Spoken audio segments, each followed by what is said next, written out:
Good morning. Again, thank you for having me here for a second day. There wasn't people at the door trying to keep me out, which was always a good sign. So this particular section is to speak about modern day Métis self-government agreements. And we're going to keep it, or at least I'm going to keep it, based on principles. So one of the things that I'm going to talk about is the Manitoba Métis Federation recently, back in the 2019 Annual General Assembly, passed unanimously, 3,000 delegates, we passed the Manitoba Métis Federation, Manitoba Métis Self-Government Declaration. And that declaration included a whole bunch of articles from the United Nations Declaration on the Rights of Indigenous Peoples. So the reason my presentation is on principles is that these, we believe, are those standards that can be applied to any negotiation, any discussion about Métis self-government as we move forward. I know that there's been much discussion on 3 governing members having process agreements. Some have said they're like process MOUs. Manitoba Métis Federation, we're currently in negotiations, and we're not going to negotiate in the public, and we're not going to put our documents out there because it's at a negotiating table right now, and those shouldn't be out in the open public media. So I'm going to make important here is that right at the beginning of this declaration by the Manitoba Métis Federation Assembly, the 3,000 delegates back in September of 2019, is that they affirmed and declared our right of self-determination and self-government. Now, you'll probably hear from my colleagues about the right to self-determination and self-government is fundamental. And those are what's called inherent rights. Inherent rights means those are the rights that we have as the Métis Nation and as the communities of the Métis Nation. So it's not contingent on anything. You don't go and say, well, you have a right to do something if you agree with me on X, Y, Z, or you have the right to do something if you complete X, Y, and Z. Because what happens if you have to do something to have that right, that's called a contingent right. It's not really a right. These two are fundamental rights that we have as a people. Now, this resolution went on and had enumerated, it listed a whole bunch of articles from the United Nations Declaration on the Rights of Indigenous Peoples. And this was a 2007 resolution of the United Nations. Canada at first didn't support it, but Canada does support it now. And Canada is about to, well, they're in the moment, they're about to do consultations and then have an act to include the United Nations Declaration into Canadian law. But remember, this declaration has already been said by Canada, and I have language here on what is already found in the 3 other governing members' agreements, and is in our agreement as well, is some opening words in the recitals. We know where it says, whereas this, whereas that. That's the recitals.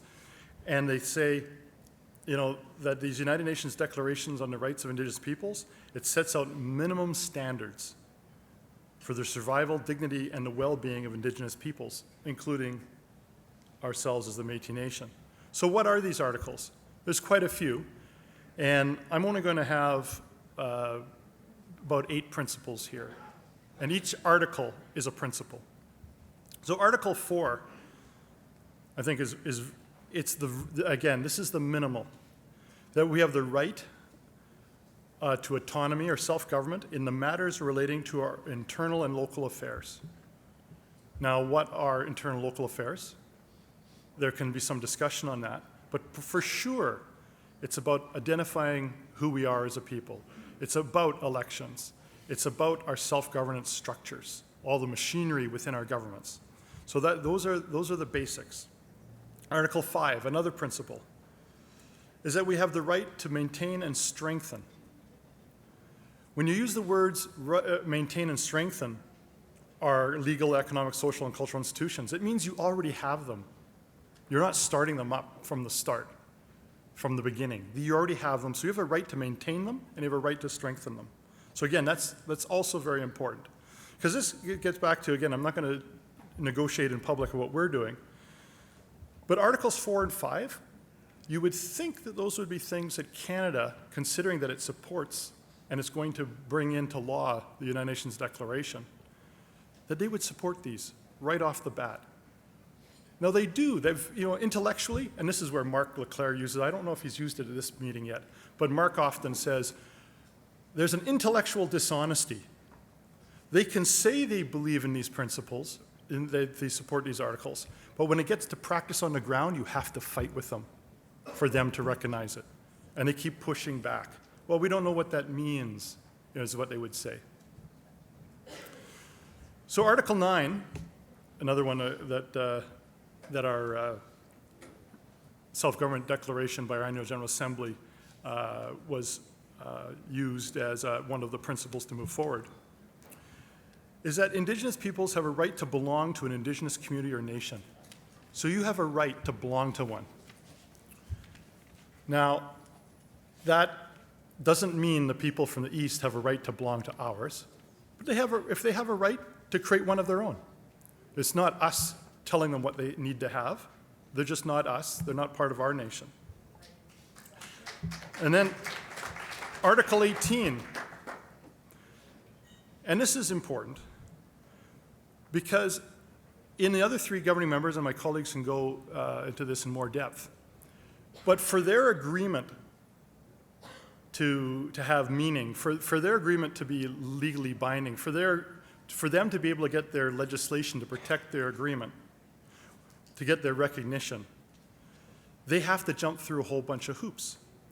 And one of the hoops that the First Nations have done, all these First Nations that have self-government agreements, and then in these self-government agreements, is the Government of Canada saying, you have to, as a community, make decision on whether your people support the self-government agreement, whether your people support the government that you have, is that you have to have a referendum.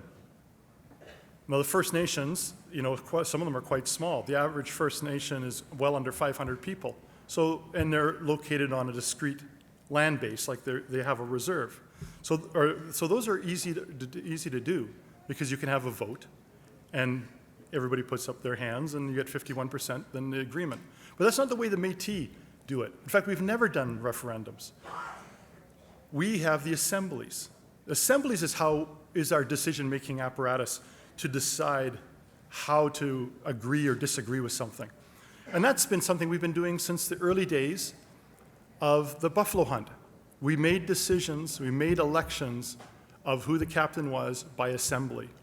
And then when Manitoba was created and you had the Convention of 20, the Convention of 40, they were brought together by assemblies. Again, you had assemblies making decisions. And that is how the Métis do it. We don't do it by referendums. So Article 18, Canada says, well, that decision-making has to be a referendum. And we say no, because that's not the way we do things. So Article 33 is another article, and it's broken into two pieces.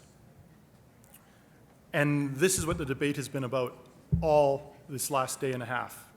Well, it felt like a day and a half. Well, it felt like 3 days already. The right to determine. We have the right to determine our own identity or membership in accordance with our customs, our traditions, our ways, our beliefs. Somebody else can't tell us how to do that or what the result will be. We're the ones that have the right to make that determination. Canada can't tell us. Canada's tried to tell us. In fact, President Chartrand has spoken, and I know Dale has spoken, about what do we do with American Métis. I mean, Will Goodon, he has cousins on the American side of the border, because Belcourt, North Dakota, the Turtle Mountains and Boissevain are right next to each other. I've got second cousins that live in Belcourt, North Dakota. How do we make that determination on bringing them back into the fold? It's for us to determine, not Canada. Because Canada came out, and again, this is not negotiating in the public, but Canada says right off the bat, you can't have Métis Nation citizens who are also American citizens. They can't be American, they can only be Canadian. Well, our position is, who are you, Canada, to tell us who and who cannot be our citizens? And they say, well, because they wouldn't have any Section 35 rights. And we say, well, that's not for Canada to determine. That's for us and the courts to determine. You can't unilaterally do this. So again, this is a principle, as we're all moving forward, to consider that we're the ones who identify our people, not anyone else. And we have the right to set up our central registries how we want to do it, as opposed to someone else telling us how to do it. That's Article 33.2. Again, Article 34 is about promoting, developing, and maintaining our governments, our institutional structures, according to our customs. So if we decide that the assembly is the way that we make decisions, we continue to use the assemblies. If we have other methods, we use those methods. But what's important is develop and maintain. That, to me, says if you've got something existing, you continue to work with it as opposed to starting all anew. And in fact, in the early days, before the other three governing members signed their agreements and we were all moving forward together, that was one of the things, among a number, President Chartrand's brought up some, why we didn't move forward in signing. One of the reasons is that they were demanding that we have to do a new constitution, and we have to consult on a new constitution, and then we have to get ratified a new constitution using their ratification standards, which we say we don't do it by referendum. And we're saying, wait a minute, and this is what the declaration from our annual General Assembly said. The 3,000 people said, well, we already have a constitution, so why would Canada want us to do a new constitution? So we have the right to maintain our institutional structures, which included our constitution, rather than rewrite and start from scratch. So that's really important.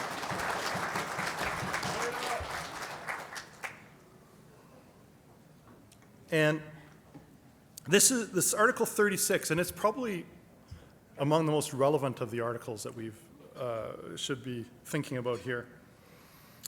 In particular, Indigenous peoples, in particular those divided by international borders, right? We just discussed Pembina, North Dakota, and Belcourt, North Dakota, places like that. So Indigenous peoples, in particular those divided by international borders, but it can also mean provincial borders, have the right to maintain and develop contacts, relations, and cooperation, including activities for spiritual, political, economic, and social purposes.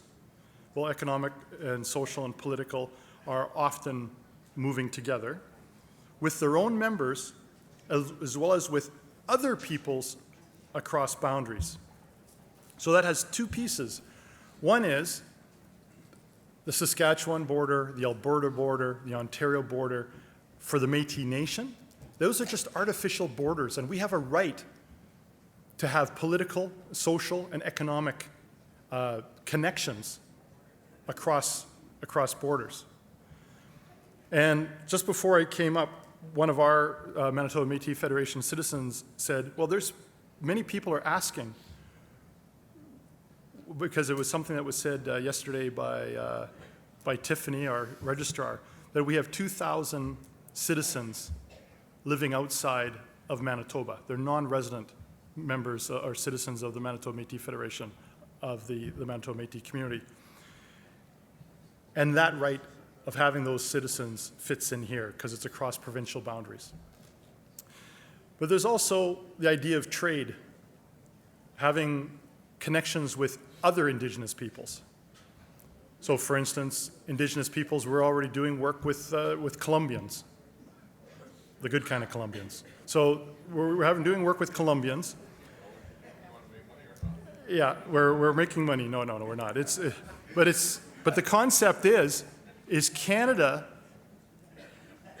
in the three agreements and in trying in ours, is saying you don't have a right to any international, making laws for international trade of any kind.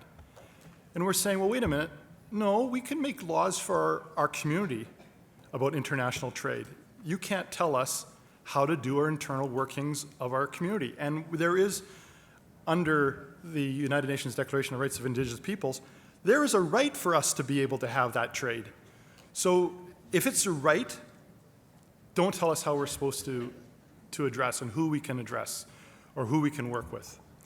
So Article 36 opens up so many different ways of looking at the world and looking at how we connect together between provinces, how we may work with our lost cousins in places like North Dakota and Montana, and then how we can work with other peoples, the Navajo, and others in the rest of the world. So anyway, those are the articles and those are the principles that I'm throwing out there as ideas, because our assembly said, Manitoba Métis Federation, President Chartrand and the Cabinet, as you move forward to negotiating self-government, these are the principles we want you to follow. And at the negotiating table, we are using these principles. Thank you.